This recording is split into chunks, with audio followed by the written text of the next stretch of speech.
y nos estaba esperando una hermana en Barcelona que después se uniría junto con su hija a nuestro viaje a Israel.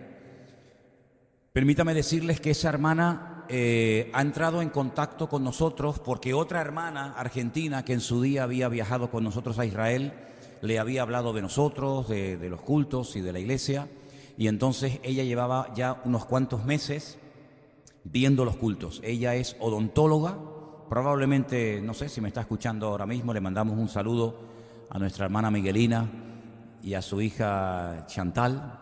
Ella vive en Gerona, ella es odontóloga, tiene su propia clínica y esa noche dormimos en Barcelona, aunque previamente fuimos a comer a la casa de unos hermanos que nos trataron de maravilla, unos hermanos que se llama Víctor y no recuerdo ahora mismo el nombre de su esposa, y allí estuvimos con ellos, hicimos noche en Barcelona, bueno, hacer noche por decir algo, porque prácticamente dormimos muy poquito porque al día siguiente teníamos que salir muy temprano para Israel. Y bueno, fuimos para Israel junto con esta hermana. Allí nos estaba esperando nuestro hermano Adolfo, junto con su esposa, unos hermanos que viven en Tel Aviv. Estuvimos con ellos, comimos y luego ya al día siguiente, o mejor dicho, ya en esa madrugada, ya comenzaba a venir el resto de los hermanos que iban a estar con nosotros. Puedo decir sinceramente que de todos los viajes que he hecho, que ya son unos cuantos, este grupo fue un grupo especial. Sinceramente, este grupo sobre todo de hermanos que vinieron de Bélgica, aunque tanto el pastor que vino junto con su esposa son peruanos y vino algún hermano también ecuatoriano, y dos chicos, dos jóvenes que venían desde Buenos Aires. Imagínense el viaje tan largo que tuvieron que hacer, pero se acoplaron al grupo. Fue un grupo realmente excelente. No hubo en ningún momento ninguna queja, mantuvieron el ritmo en todo tiempo. Ya venían preparados, ya les venían diciendo hace tiempo que se entrenaran físicamente para aguantar el ritmo. Les habían hablado acerca de que esto iba a ser una especie de seminario, donde iban a estar estudiando la palabra por la mañana, por la tarde y por la noche, y aparte visitaríamos un montón de lugares. La verdad es que fue un tiempo extraordinario. Como era un grupo numeroso, un grupo grande, viajábamos en 2 furgonetas y en un pequeño coche que alquilamos, que tuvimos que alquilar. Y un día, cuando fuimos al Mar Muerto con el grupo, que por cierto lo pasaron de maravilla, ahí se revolcaron como cochinitos, vamos, lo pasaron de maravilla. Resulta que cuando nos íbamos, el pequeño coche que habíamos alquilado, no arrancaba. Entonces imagínense lo que es estar allí en el Mar Muerto. Yo no sabía cómo se decía los cables de las pinzas del coche, ni en inglés, ni en hebreo, ni en nada. Pero bueno, el Señor me puso en gracia, por allí me busqué la vida y pudimos, gracias al Señor, arrancar el coche. Llegamos a Jerusalén, pero al día siguiente salíamos muy temprano para Galilea y el coche tampoco arrancaba. Era Shabbat y yo nunca vi un día de reposo de tanto reposo como ese día. Yo ni pájaros había ese día. ¿Qué hacemos? Un día de reposo, ¿dónde consigo yo unas pinzas, unos cables para arrancar el dichoso coche? Ya habíamos quedado cerca de Galilea, en el Yardenit, porque a todo esto también tuvimos un culto de bautismo. Ahora les pondremos ahí también unas fotografías para que las vean. Habíamos quedado con Adolfo, que él subía de Tel Aviv y nos íbamos a encontrar allí. El caso es que, bueno, gracias al Señor pude encontrar un aparatito, que ya se lo enseñaré, es como si fuera un pequeño móvil, que me decían que con eso podía arrancar el coche. Digo, bueno, pues como esta gente está lista, pues habrán inventado algo que se puede utilizar para arrancar el coche. El coche, gracias al Señor, arrancó y nos pusimos en carretera, pero se volvió a parar el coche. Arrancó y se volvió a parar el coche. Y ya a la tercera vez ya el coche no arrancaba. Entonces nos vimos ahí en un pequeño dilema. ¿Qué hacíamos? Entonces llamamos al servicio de emergencia de la Rentacar y nosotros con las 2 furgonetas decidimos salir, esperarles en el Yardenit, esperarles arriba en Galilea. Después ellos ya se unirían a nosotros y el caso es que, bueno, sí, se pudieron unir a nosotros, pero claro, esto ya crea un pequeño ahí, un desfase de horarios, de tiempo y tal, pero bueno, gracias al Señor fue un incidente que el Señor nos ayudó. Quiero decirles que en Shabbat, en Jerusalén, se para la ciudad y no hay nada, está todo parado, no hay transporte, no hay coches, no hay nada. y el tener que buscarte la vida con un grupo, con la presión que llevas, con los horarios que tienes que cumplir, nos esperaban en el barco, nos esperaban en un sitio para comer. Bueno, gracias al Señor, Dios nos dio la gracia suficiente porque, en fin, no es fácil nada de esto, pero bueno, gracias al Señor llegamos, estuvimos ese día allí y resulta que esta hermana de la cual les estoy hablando, nuestra hermana Miguelina, junto con su hija, resulta que pidieron ser bautizadas.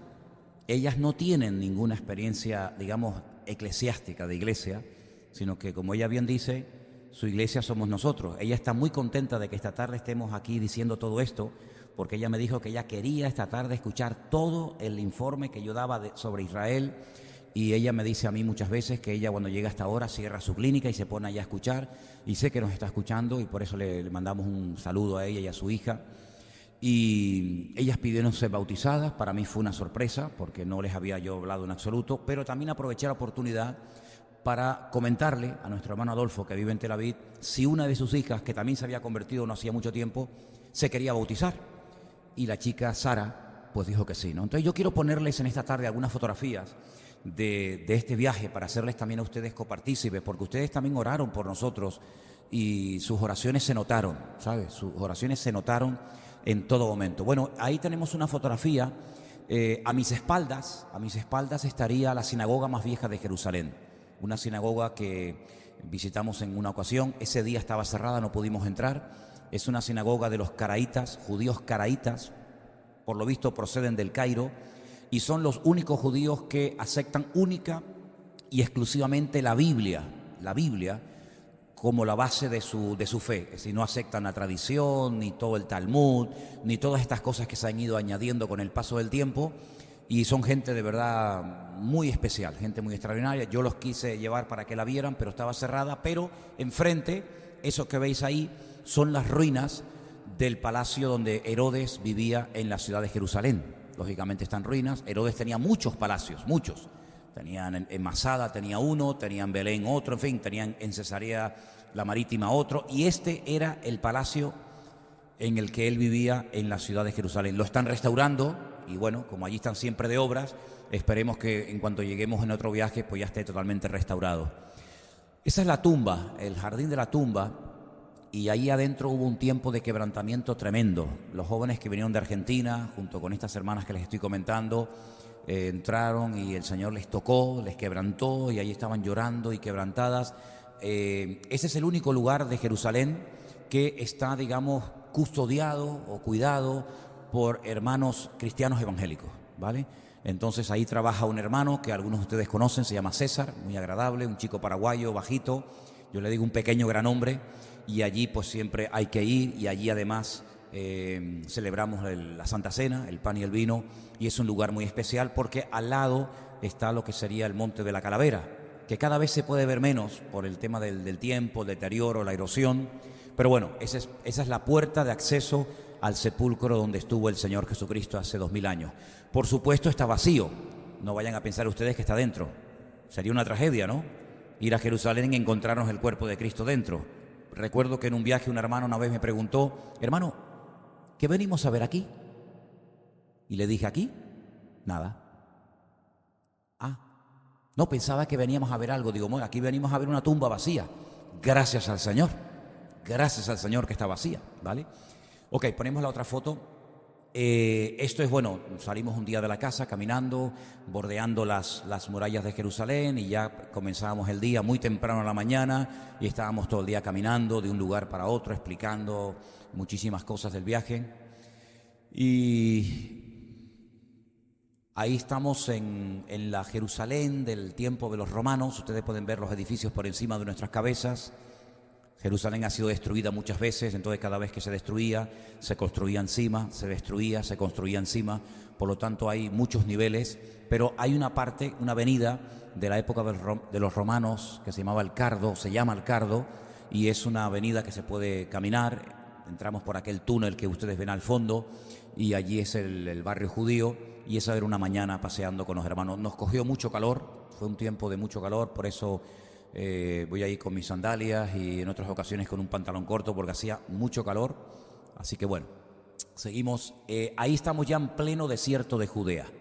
Ese es el grupo de los hermanos. Ya digo, había hermanos de Bélgica, aunque eran peruanos, alguno ecuatoriano.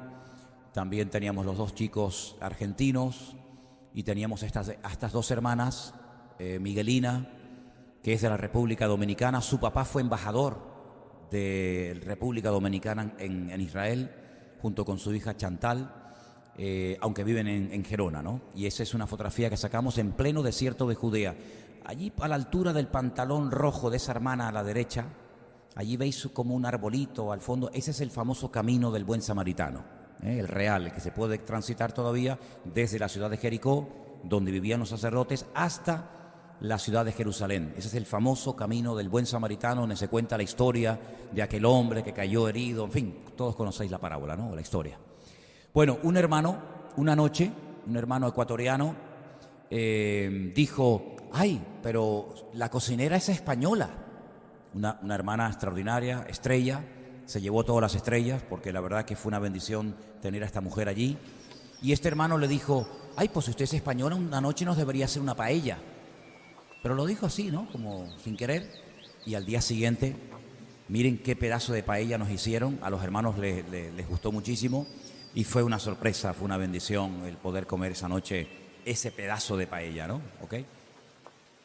Ese fue el día que los hermanos llegaron. Están un poquito desordenadas las fotografías. Detrás del grupo, ustedes ven, creo que se puede ver bien, ¿verdad? Ok, se ve una menorá gigante.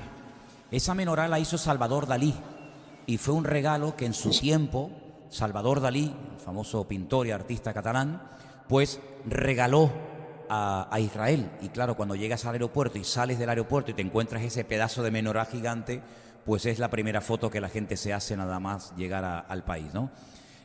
Claro, los hermanos venían de Bélgica, todos estaban abrigados y tal, pero bueno, ya durante el día ya podéis ver que ya nos tuvimos que poner ropa de verano. Ahí estamos en pleno desierto de Judea, dando las explicaciones correspondientes.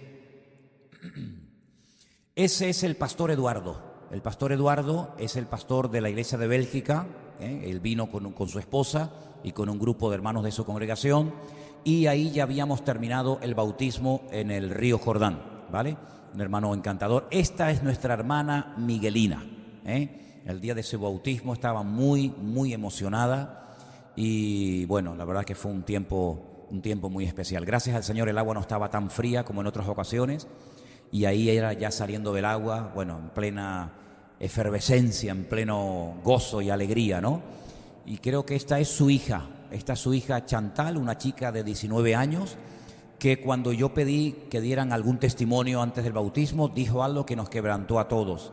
Ella dijo: desde que llegué a Israel tengo una voz metida en la cabeza que me dice continuamente: yo te amo y morí por ti, yo te amo y morí por ti. Digo, bueno, pues ese es el Señor, el que te está hablando, ¿no? Y esa es su hija. Esta es la familia de nuestro hermano Adolfo.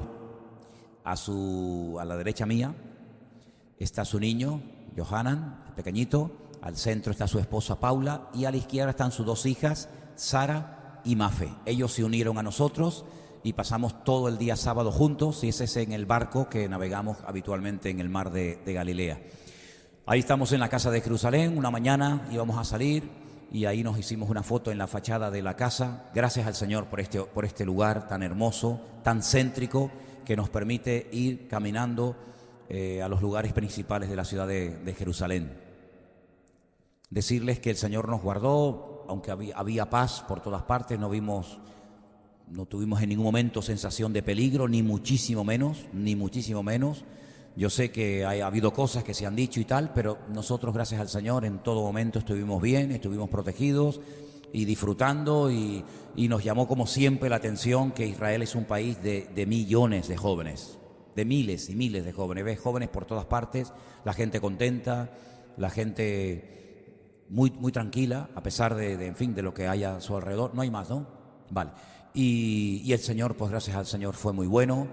El grupo estuvo muy tranquilo, muy bendecido en todo tiempo. Y probablemente en el verano, un grupito de estas hermanas de Bélgica, lo más probable es que cuando Elena haga una actividad con las hermanas, lo más probable es que ellas vengan Y bueno, ya también tenemos confirmación de que esta niña Chantal, la que se bautizó, va a venir al campamento de jóvenes. Y también hablando con Adolfo ayer, que estuvimos hablando más de 1 hora y media desde Jerusalén, pero desde Tel Aviv, me decía que va a hacer todo lo posible para que sus 2 hijas y su esposa puedan venir en agosto también para que puedan asistir al campamento, ¿no? No somos conscientes, yo siempre lo digo, yo el primer sorprendido de la repercusión que tienen el hecho de que muchas personas puedan ver los cultos desde sus hogares, no porque por el hecho de que no quieran venir a la iglesia, sino porque no tienen iglesia. Y esta congregación, nosotros nos hemos convertido en su iglesia. Esta hermana Miguelina me decía que ella no tiene una iglesia donde poder congregarse. Vive en un pequeño pueblo de la provincia, de la región de Gerona, pueblo de 6-7 mil personas, no hay congregación. Y hay un grupo de hermanos, tal vez 10, 12 hermanos, que siguen nuestros cultos habitualmente, que no tienen dónde congregarse. Yo me he comprometido con ellos cada vez que pueda hacerles una visita, ¿vale? Para poder estar allí con ellos y ministrarles y participar de la Santa Cena y estar con ellos allí unos días. Oren por este grupo. Nuestra hermana Miguelina también quiere venir en el verano. Bueno, si vienen todos los que han dicho que quieren venir, no vamos a caber en la isla, ¿eh? Pero bueno, oren por todas estas personas que me dicen que les diga. Yo les digo lo que ellos me dicen. Valoren lo que tienen. Valoren el hecho de que usted pueda venir a una iglesia. A ellos les gustaría y no pueden. Valoren el hecho de poder tener un pastor.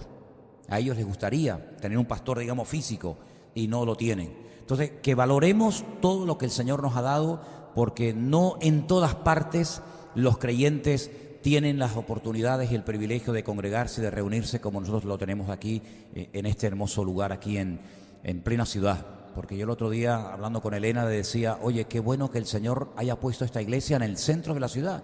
Porque sí, yo sé que gracias al Señor hay otras congregaciones, pero en esta ubicación tan bien ubicada no hay tantas, ¿no? Así que damos gracias al Señor por este privilegio, y aprovecho también la oportunidad para agradecer a Anderson y a Marcos, que han estado compartiendo en este tiempo. Sin ellos sería imposible el que yo pudiera salir. Ustedes saben que mi ministerio no solamente es un ministerio de puertas para adentro, sino es también un ministerio de puertas para afuera. Y usted tiene que ser comprensivo, usted tiene que entender esto. Su pastor es un pastor de pastores. Su pastor tiene también otras responsabilidades fuera. Y mi ministerio no es única y exclusivamente atenderles a ustedes los jueves y los domingos, ¿no? Sino que tengo muchas más responsabilidades y mucha gente, ¿verdad? Y entonces usted tiene que entender que de vez en cuando tenemos que salir, porque es nuestra obligación, es nuestro ministerio. Nosotros ya vamos a hacer dentro de muy poco tiempo 40 años de ministerio, y en tantos años, pues oye, se abren muchas puertas, muchas posibilidades, muchas cosas. Cuando volvimos de Israel tuvimos un retiro. Bueno, dormimos en la casa del pastor Antonio, que como siempre son excelentes, su trato, mandan saludos para la iglesia. Estuvimos con ellos la noche del miércoles durmiendo, y el jueves me pidió predicar en su iglesia. Y bueno, allí pues hay un montón de hermanos que también nos aprecian mucho, nos quieren mucho, sobre todo son hermanos de Perú, muchos de ellos. Y entonces ya al día siguiente salimos para Sicilia, esta isla que me quedé sorprendido lo larga que es. Tiene 27.000 kilómetros cuadrados. ¿Saben cuántos kilómetros cuadrados tiene Tenerife? 2.700. Si Tenerife es el 10% de Sicilia. Decimos, yo, Tenerife, qué grande, y de aquí al sur la gente dice, uff, ¿sabes qué larga es Sicilia? 450 kilómetros de larga. Es una isla grande, ¿eh? Es una isla muy grande con más de 6 millones de habitantes, ¿no? Y allí estuvimos en un retiro el viernes, el sábado y el domingo. Del retiro les hablaré en otro momento. No voy a hablar hoy del retiro porque el día que les hable de este retiro, pues no quiero que salga nada al aire porque son otras cuestiones, pero allí estuvimos viernes, sábado y domingo. Los hermanos nos trataron de maravilla. Estuvimos con el hermano Daniel, me preguntaron por ti, por Conchi, Daniel, su esposa Flor, y vinieron hermanos también de Suiza y de otros lugares, y bueno, gracias al Señor allí estuvimos también muy bien. Y el domingo terminó el retiro y tuvimos que volver otra vez a Milán, y entonces allí en el aeropuerto, pues claro, no era prácticamente factible el ir a la casa de Antonio, dormir para volver a levantarnos, y entonces nos quedamos allí en el aeropuerto y nos hicimos una chabola allí con las maletas, nos rodeamos allí con las maletas, nos hicimos una chabolita y allí pasamos la noche, y al día siguiente venimos para acá, y estamos muy agradecidos por este tiempo en el que el Señor nos ha permitido llevar almas nuevas a sus pies. Eso para mí es lo más bonito de todo, ¿sabes? Para mí lo más bonito es que cuando yo el viernes prediqué en ese retiro, hice un llamamiento y 4 personas pasaron adelante, personas nuevas.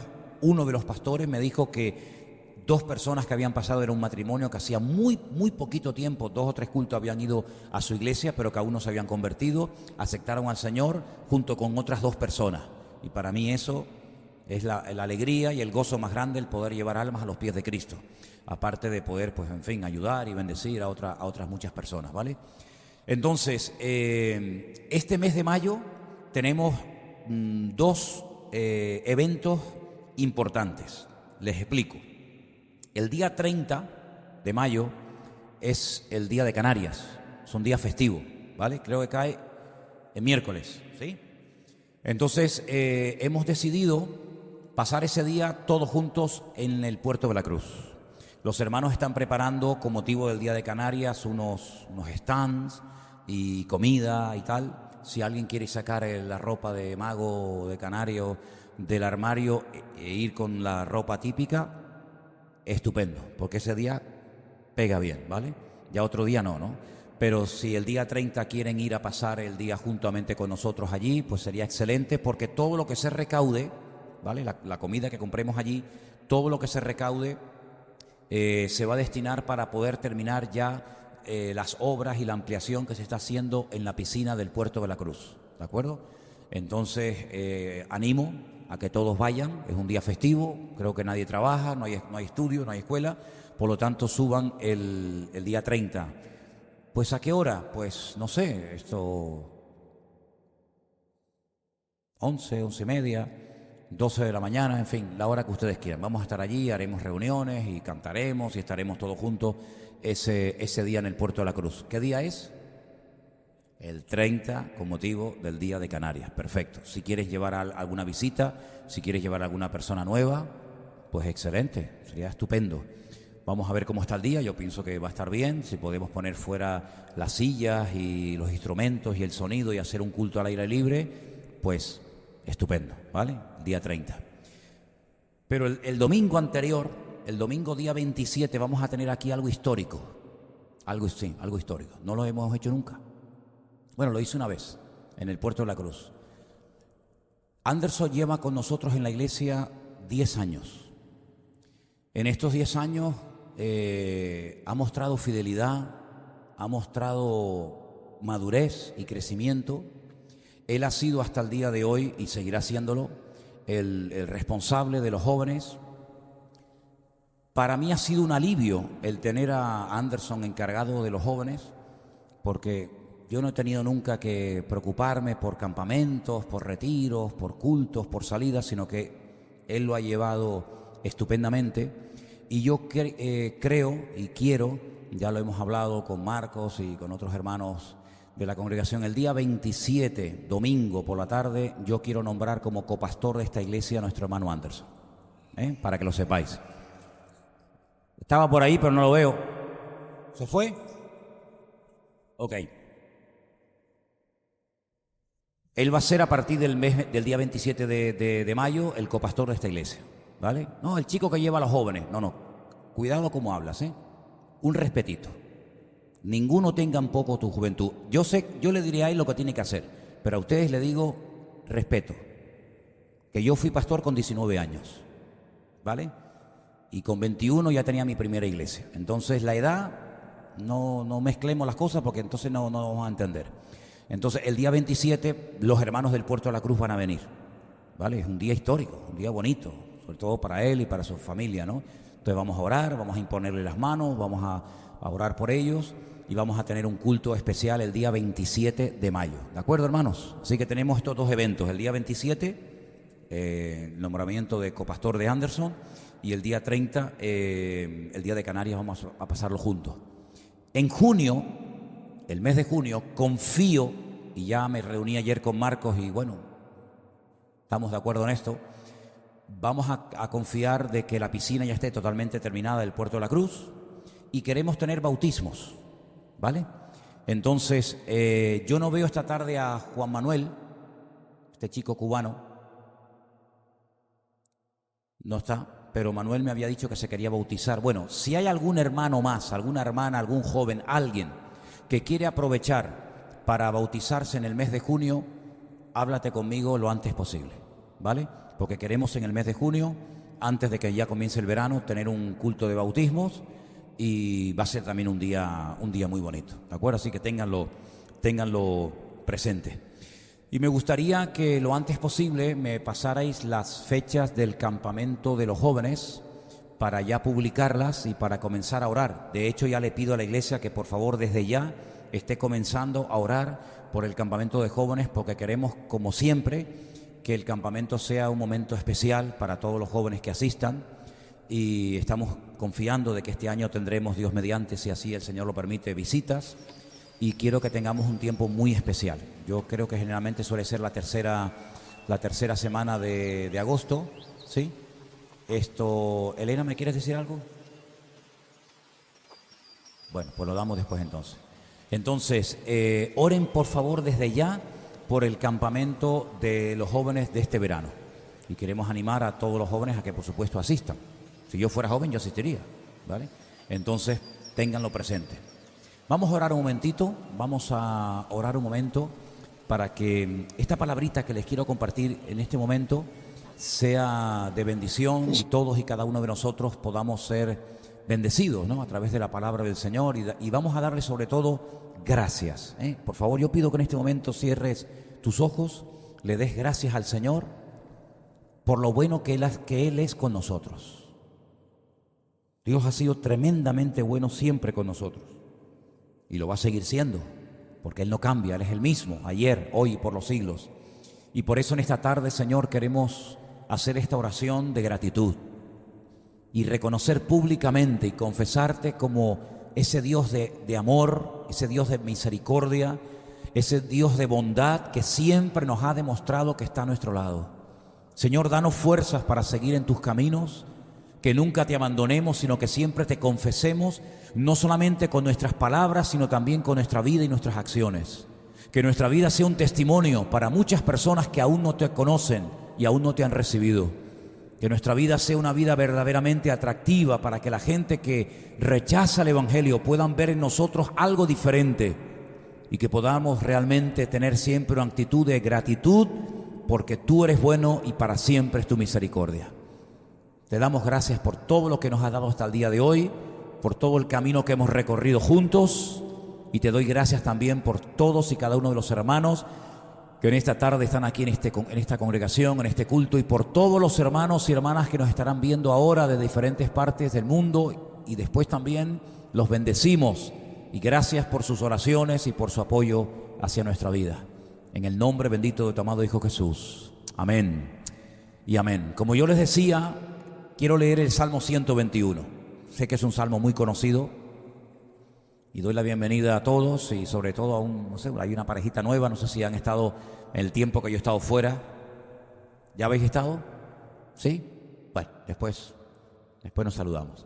El Salmo 121, que empieza diciendo cántico gradual o cántico de las subidas, era una de las canciones que se cantaban cuando los peregrinos subían a la ciudad de Jerusalén a adorar al Señor. Saben ustedes que 3 veces al año era obligatorio que tenían que subir a Jerusalén. ¿Por qué digo subir? Porque Jerusalén está en alto. Si usted conoce Jerusalén, los que han estado conmigo lo saben, Jerusalén está casi a 800 metros de altura.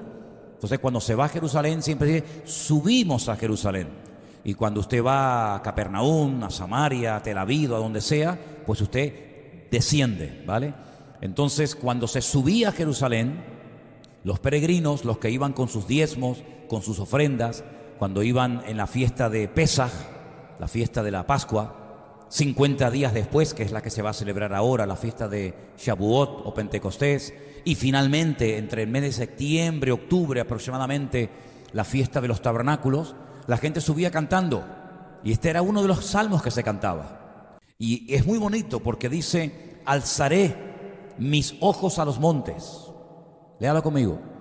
¿De dónde vendrá mi socorro? Mi socorro viene del Señor, que hizo los cielos y la tierra.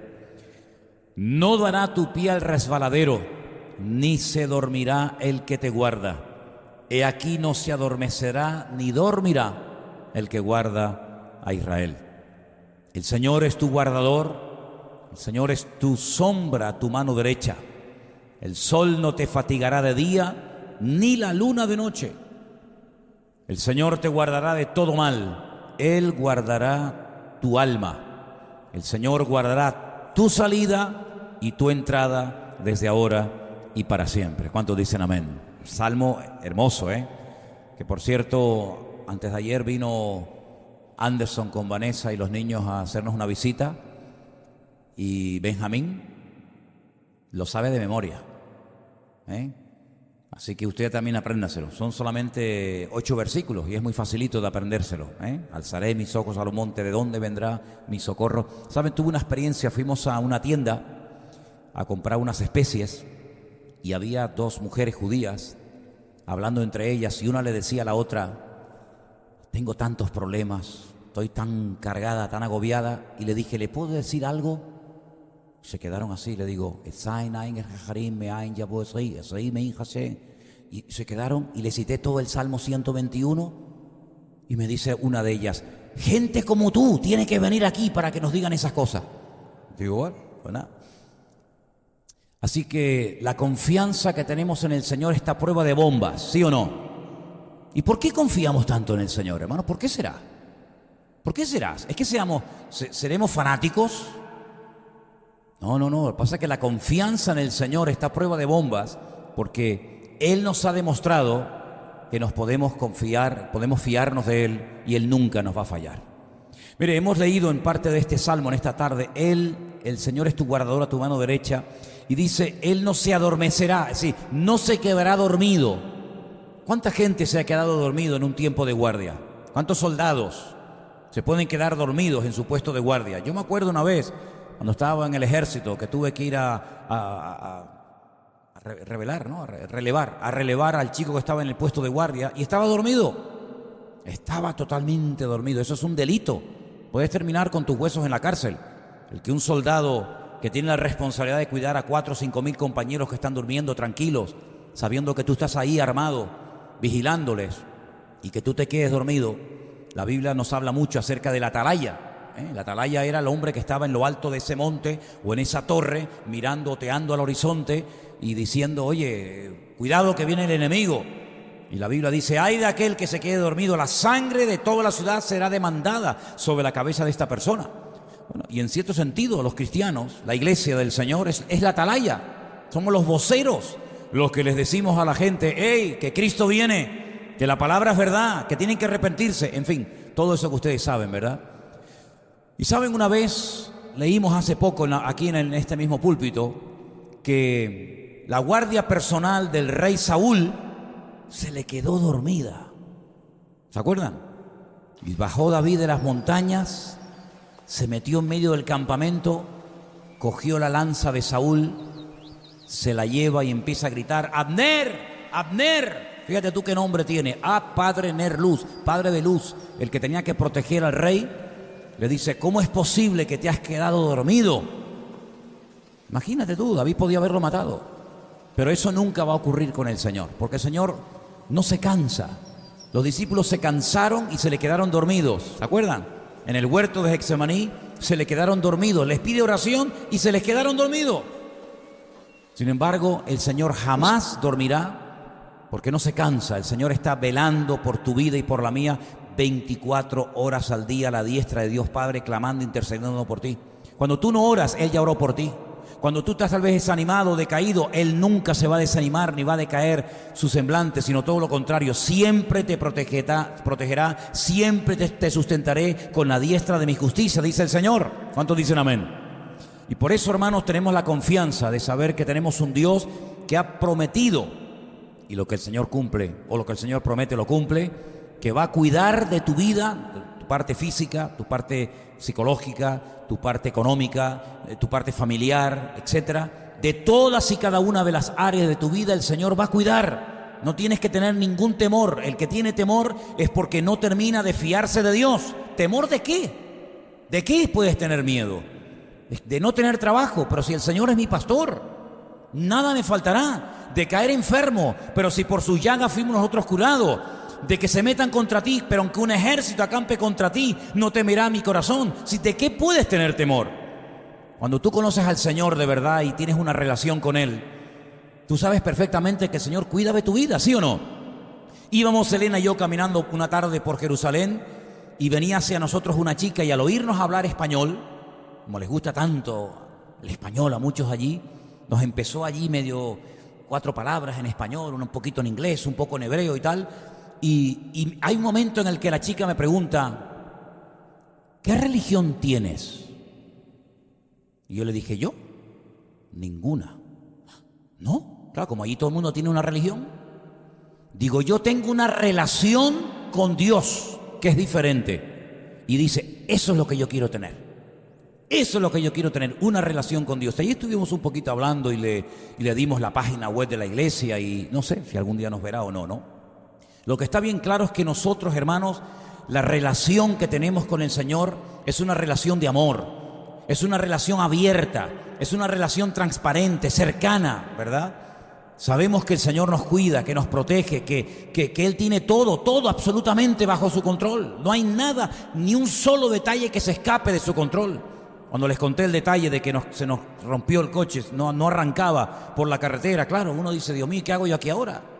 Ahí tirados en la carretera, pero el Señor siempre de alguna manera nos sorprende, ¿verdad? Y lo que parece aparentemente negativo, dice que Él siempre lo cambia en cosas buenas para su gloria y para su honra. Pablo decía, el apóstol Pablo, en una de sus cartas, todas las cosas que me han sucedido, tremendas persecuciones, incomprendido, abandonado, dice, todo, absolutamente todo ha redundado para el progreso del Evangelio. Y hace tiempo estudié y averigüé qué es eso de progresar, y es un término militar romano. Era cuando los soldados cogían un machete y se abrían camino donde no había. Cuando vas por una selva y no hay camino, ¿y por dónde vamos? Bueno, pues con el machete te vas abriendo camino, ¿verdad? Y vas progresando. Eso es lo que dice Pablo, dice, yo me abrí camino donde no había.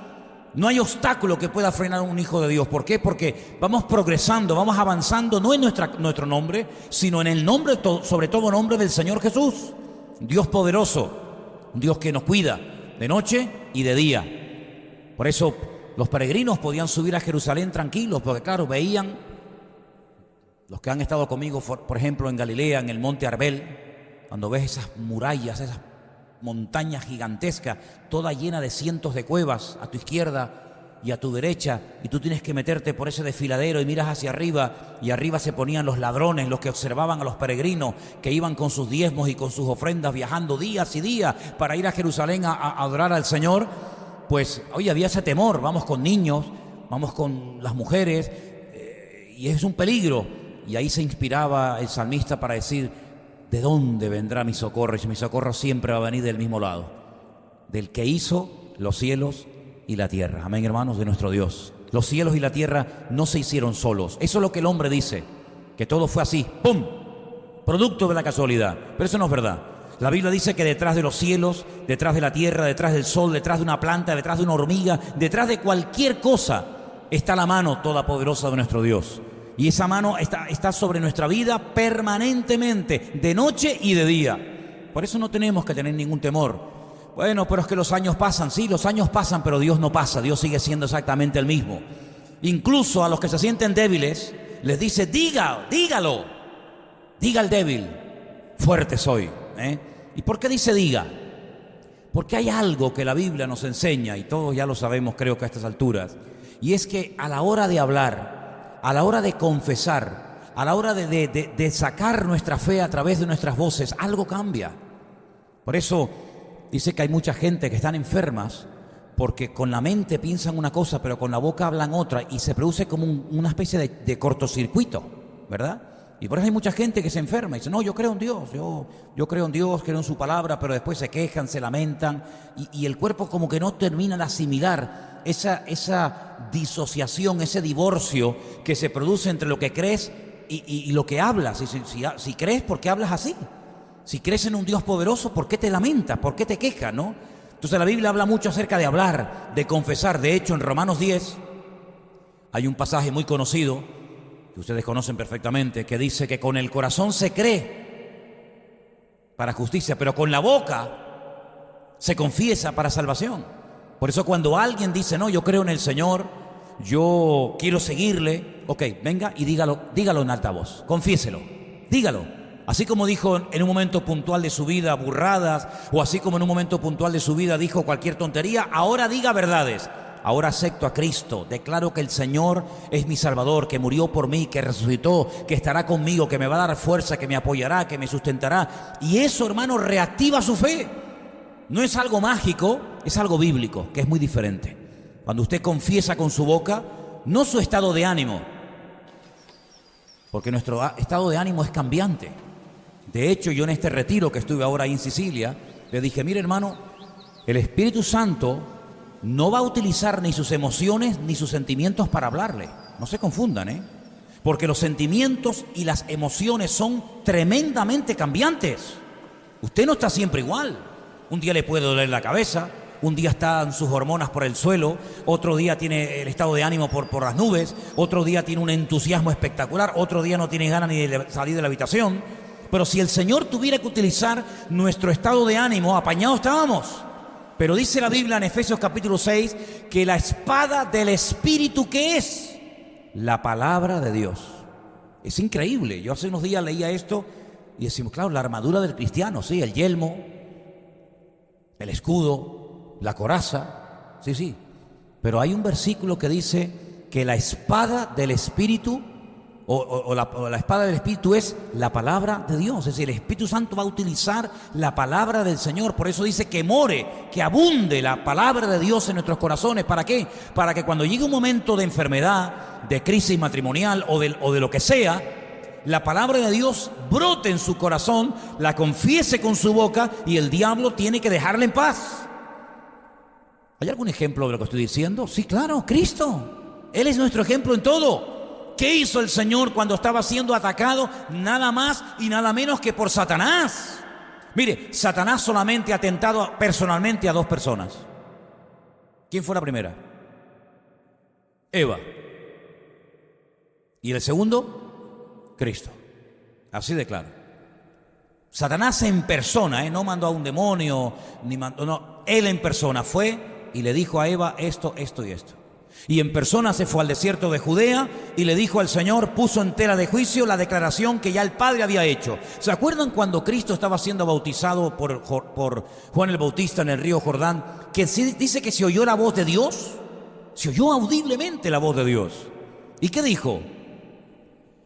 Este es mi Hijo amado, en el cual, dice en la Reina Valera, ¿cómo dice? Tengo toda complacencia. Bueno, eso es como decir, pongo toda mi confianza, mi apoyo, mi aval, deposito todo en Él. ¿Quién dijo esto es mi Hijo amado? ¿Se lo inventó el Señor? ¿Se lo dijo Juan el Bautista? No, Dios el Padre habló claramente y decretó en aquel día que ese era su Hijo amado. Se va al desierto. ¿Y qué le dice Satanás? Si eres el Hijo de Dios, dile a estas piedras que se conviertan en pan. ¿Cómo que si soy el Hijo de Dios? Claro que lo soy. Satanás sabía perfectamente que el Hijo de Dios era Él, pero Él siempre viene a cuestionar, siempre viene a enredar, siempre viene, ¿verdad?, a decir, bueno, Dios dice blanco, es negro, y Dios dice no morirá, yo te digo sí morirá, y siempre viene a decirlo todo al revés.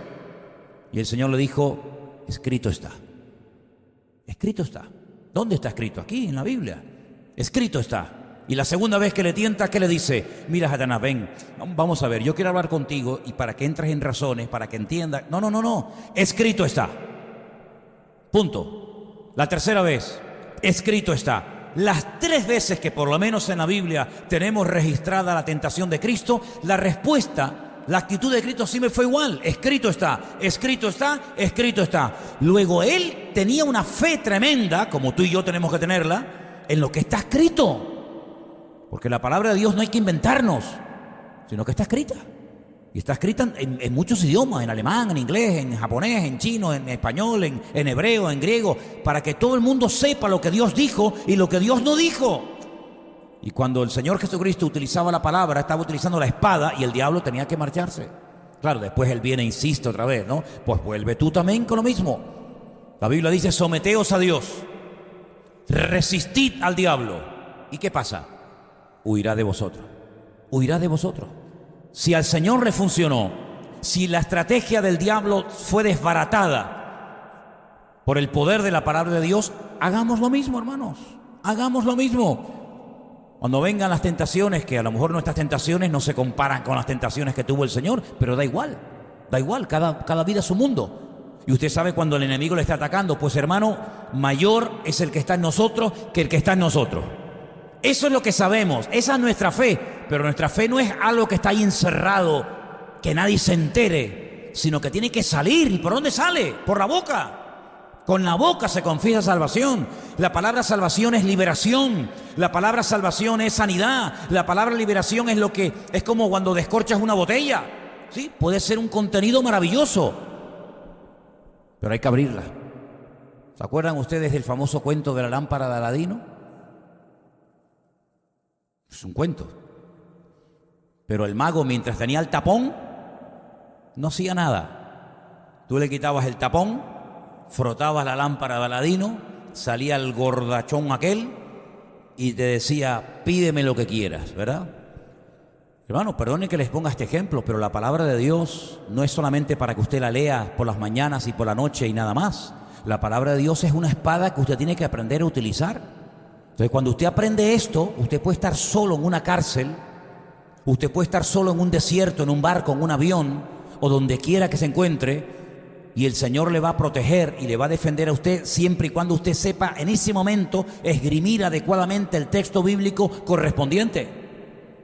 Por lo tanto, queridos hermanos, este salmo que hemos leído esta tarde es un salmo que sería buenísimo que todos nosotros nos lo aprendiéramos bien de memoria, porque nos va a venir muy bien, nos va a venir pero que muy bien en muchos momentos puntuales de nuestra vida. Y al final dice, el Señor te guardará tu salida y tu entrada desde ahora y para siempre. Si no es algo que dice, bueno, funciona 3 meses, sino que funciona toda la vida, porque el Señor siempre ha prometido estar con nosotros todos los días hasta el fin del mundo. ¿Cuántos dicen amén? El último día que estuvimos en Israel, oíamos muchos aviones. No los veíamos, pero oíamos mucho ruido de aviones por nuestras cabezas. Esa noche, desde Siria, Irán mandó contra Israel 20 misiles. No hicieron daño absoluto. Dice, pero ¿cómo pueden mandar 20 misiles y no pasar nada? El Señor te guardará de todo mal. Dice aquí, el Señor será tu guardador, el Señor te protegerá, guardará tu alma, te guardará de todo mal. No pasó absolutamente nada. Esa noche, Israel atacó las 50 bases militares que los iraníes tenían ya montadas desde hace mucho tiempo en territorio sirio. En todas las escuelas militares del mundo se estudian las batallas, cómo le ganó Napoleón a fulano, cómo le ganó fulanito a este ejército. Y una de las batallas que dejó con la boca abierta a todos los militares y se estudia es la famosa guerra de los 6 días. Esa guerra tan cortita que en 6 días un país se enfrentó contra 8, un país chiquitito contra 8 y los reventó totalmente, artillería, aviación, etcétera, y hasta el día de hoy se están recuperando. Estamos hablando del 1967. La mayoría de ustedes no habían nacido.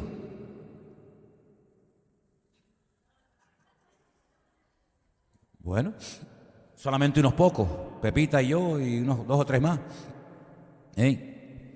Bueno, pues ahora se va a comenzar a estudiar la guerra de las 6 horas. No ya no los 6 días. La guerra de las 6 horas. En 6 horas Israel atacó las 50 bases militares de Irán en territorio de Siria, las reventó, con lo que significa la pérdida de cientos de millones, y probablemente Irán tardará unos cuantos años en volver a levantar cabeza. Y uno dice, qué misericordia tiene Dios con esta gente, ¿eh? Qué misericordia tan grande tiene el Señor con este pueblo. Pero ¿sabe qué? Yo lo he dicho muchas veces y ustedes lo saben. Dios ha decidido, así como decidió amarte a ti y a mí, así como Él nos escogió, y yo creo, y perdonen, yo creo que a mí el Señor me eligió desde el vientre de mi madre. Eso lo tengo yo clarísimo, ¿eh? Yo creo que a mí Dios, desde que fui concebido, cuando era allí un piojo allí, yo creo que a mí el Señor ya me escogió, y tengo muchas razones para creer eso. El Señor se empeñó en decir, este pueblo yo lo voy a proteger y yo lo voy a defender. Y Él dice en su palabra, no porque sean los mejores, no, sino porque probablemente es un pueblo con el que nadie quiera trabajar y al que nadie compraría. Porque al fin y al cabo era un montón de gente esclavas en Egipto. Pero Él se decidió y amó a ese pueblo y lo llamó su hijo. Israel es mi hijo. Y por eso dice la Biblia que Él protegerá a ese pueblo, porque el que destruya a ese pueblo, que no va a ocurrir nunca, pero el que destruya a ese pueblo es como haber dicho, lo que tú prometiste es mentira. Yo pude destruir a Israel cuando tú decías que nadie lo podría hacer, por lo tanto tú eres un mentiroso. Y esa es la guerra a lo largo de la historia, siglos y siglos. Los babilónicos lo intentaron, los griegos lo intentaron, los medo-persas lo intentaron, los romanos lo intentaron, los egipcios lo intentaron, y curiosamente todos los imperios que intentaron destruir, los que intentaron destruir a Israel, no existen. ¿Dónde está el imperio romano? Te vas a Roma, a la antigua Roma, y te encuentras todo tirado, todo roto. Te vas a Grecia, no existe el imperio griego. Los únicos que están tratando como la gallina cuando le corta la cabeza de dar algún coletazo son los persas o los iraníes, que no quieren terminar de reconocer que no van a poder de ninguna manera destruir ese pueblo. ¿Por qué? Porque Dios ha dicho que va a defenderlos hasta la muerte, hasta el final. Y hay algo que Dios se ha empeñado en conseguir, y lo va a conseguir, y lo va a conseguir. ¿Saben qué? Que todo ese pueblo reconozca que Cristo es el Mesías. Y bueno, se han hecho estadísticas y se ha llegado a la conclusión de que prácticamente hoy en Israel, en las ciudades principales, ya hay mesiánicos, ya hay gente que está adorando y creyendo en el Mesías. Hay miles, cada vez más. Tuvimos el domingo por la tarde un ratito en una iglesia en Jerusalén muy bonita, la iglesia King of Kings, la iglesia Rey de Reyes, y es una bendición el poder estar en una iglesia en Jerusalén adorando al Señor. Y los domingos es en inglés, pero el viernes es todo en hebreo para los judíos que han aceptado al Mesías, y el Señor ha dicho, todo Israel será salvo. Y es increíble cómo el Señor está tratando de trabajar y forzar y llevar hasta las últimas consecuencias a este pueblo para que le reciba. Será atacado, será lo que ustedes quieran, pero al final todo Israel será salvo, dice la Biblia. Y hasta en el libro del Apocalipsis dice que al final de los tiempos, 12.000 de cada tribu, saben que Israel está formada por 12 familias o 12 tribus, dice que 12.000 de cada tribu, es decir, 144.000 judíos en el monte de Sión. Ustedes han estado allí, donde está enterrado David y donde está el famoso cenáculo y todo eso. Subirán a ese monte y cantarán un cántico nuevo que la letra solamente la conocen ellos, y adorarán al Rey de Reyes y al Señor de los Señores. Y esa ciudad que tanta sangre se ha derramado, y esa ciudad que la han tratado de conquistar los árabes, los cruzados, los judíos, todo el mundo, pues dice la Biblia que es la ciudad donde el Señor decidió morir, resucitar, ascender y volver en su segunda venida a la ciudad santa de Jerusalén. Entonces vemos cómo las profecías se están cumpliendo, y vemos cómo Dios está protegiendo a su pueblo a pesar de que hay una presión internacional tremenda, pues el Señor no va a perder, el Señor siempre va a ganar. ¿Cuántos dicen amén? Y ese es nuestro Dios. ¿Cuántos lo creen? Ese es nuestro Dios. Quiero que cierres tus ojos ahí donde estás y le digas: Señor, gracias, porque mi Dios es el Dios de Abraham, el Dios de Isaac y el Dios de Jacob. Creo en el Dios de la Biblia. Creo en el Dios que inspiró la palabra. Creo en el Dios que amó tanto al mundo que envió a su Hijo unigénito para que todo aquel que crea en Él no se pierda, mas tenga vida eterna. Creo en el Dios de los profetas, creo en el Dios de los discípulos, creo en el Dios de la palabra. Y en esta tarde confieso públicamente que lo amo, que me pongo bajo su cobertura, que me someto al Dios de la Biblia, al único Dios vivo y verdadero, y tú serás siempre el Dios de mi vida. Aleluya, dígalo. Y tal vez te animes a decir: y también en mi familia confieso que tú eres el Señor, y quiero que en mis estudios tú seas el Señor, y en mi matrimonio, y quiero que tú seas el Señor en mi empresa, en mis negocios, y quiero que te encargues de mi vida, de mi economía, de mis estudios. Quiero que te encargues de todos y cada uno de los detalles de mi vida, Señor. Y quiero amarte y esforzarme por honrarte todos los días de mi vida hasta tu venida, Señor. Y oramos en este momento por el pueblo de Israel y por la ciudad de Jerusalén. La bendecimos desde aquí, Señor.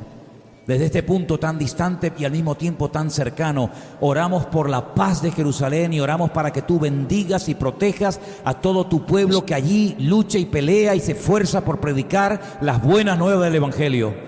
Y te pido, Señor, que tú nos guardes de todo peligro y de todo mal y sigas estando con nosotros hasta tu venida, Señor, porque sabemos que tú vienes pronto. Ayúdanos a honrarte, a amarte y a ponerte como la prioridad de nuestra vida. En el nombre de tu amado Hijo Jesús. Amén.